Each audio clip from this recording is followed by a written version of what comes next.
Si nous avons un reste à charge moyen qui est probablement l'un des plus faibles du monde, nous avons en revanche un reste à charge qui reste trop élevé sur quelques postes de soins.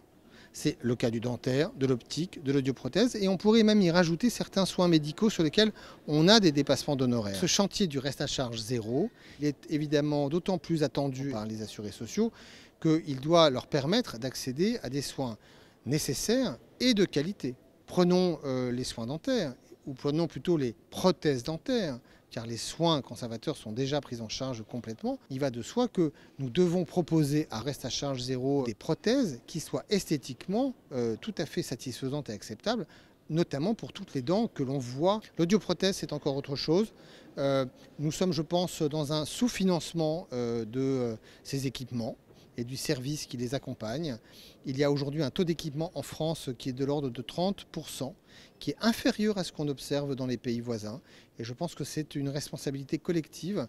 L'assurance maladie obligatoire y prendra sa part que d'augmenter le taux d'équipement dans notre pays. Et donc dans ce chantier, il y a une réflexion évidemment sur comment mieux prendre en charge.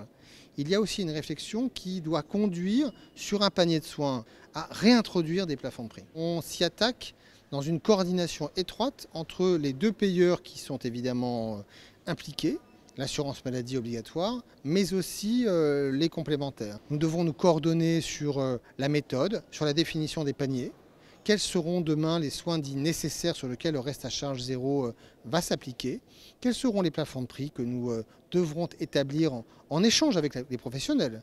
Car c'est quelque chose qui doit évidemment s'inscrire dans une forme de négociation avec eux, mais aussi à la fin des fins, s'il doit y avoir un effort financier, eh bien, nous devons évidemment avoir un partage et un dialogue sur les équilibres.